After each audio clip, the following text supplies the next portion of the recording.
تو اس کے بارے میں رائل کالج آف سائکیاٹرسٹ نے ایک بہت ہی اچھا سلوگن تیار کیا ہوا ہے، WHO نے بھی اس کو انڈورس کیا کہ 1 in 4 یا 1 in 5، کہ اگر 4 آدمی ہیں تو اس میں سے کم از کم ایک جو ہوگا وہ زندگی میں کسی نہ کسی موقع کے اوپر ذہنی دباؤ، ذہنی تکلیف یا ذہنی بیماری کا شکار ہوگا. ٹھیک، یہ تو ایک جنرل جو کنسنسس ہے. ابھی ہم نے پچھلے سال پاکستان میں ایک سارے صوبوں میں پہلی دفعہ ایک سروے کیا جو سائنٹیفک بنیادوں کے اوپر ہم نے یہ پتہ کرنے کے لیے کہ ہمارے ملک میں جو ذہنی بیماریاں ہیں یا نفسیاتی تکالیف ہیں ان کی شرح کیا ہے. تو آپ اسامہ صاحب یقین کریں کہ وہ نکلی ہے اراؤنڈ 30%. اوئے ہوئے ہوئے. یعنی یہ وہ لوگ ہیں جو کہ اس تھریش ہولڈ سے اوپر ہیں جب ہم کہہ سکتے ہیں کہ یہ ان کی جو بیماری ہے، جو ان کی تکلیف ہے، جو ان کی پریشانی ہے وہ قابل علاج بھی ہے اور اس کی تشخیص بھی ضروری ہے. اب آپ کے سوال کی طرف آتے ہوئے کہ کون سی ایسی بیماری ہے جو سب سے زیادہ ذہنی بیماریوں کی شکل میں موجود ہے، تو وہ اگین میں یہی کہوں گا کہ پوری دنیا میں ڈپریشن، جو مایوسی ہے، جو ڈپریشن ہے، یہ سب سے جو بڑی اور کامن اور مشکل قسم کی بیماری ہے ذہنی امراض میں سے. پاکستان میں یہی زیادہ ہے. پاکستان میں بھی جو ہماری ریسرچ ہوئی ہے اس میں بھی یہی نکلا ہے کہ انگزائٹی اور ڈپریشن جو ہے وہ ٹاپ کے اوپر ہے.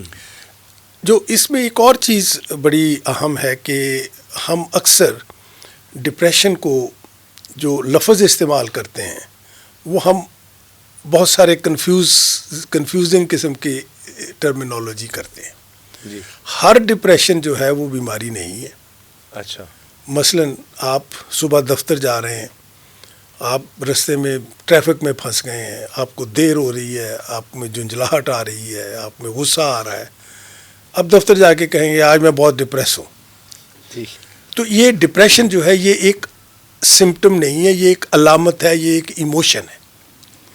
ٹھیک. لیکن ہم ڈپریشن اس بیماری کو کہتے ہیں جب وہ کم از کم ایک لمبے عرصے کے لیے وہ علامت آپ میں موجود ہو، لیکن سب سے بڑھ کر کہ وہ آپ کے کام کاج، آپ کی روزمرہ کی زندگی، پرسنل، فیملی، فائنینشیل، جاب، اس کے اوپر اثر انداز ہونی شروع ہو.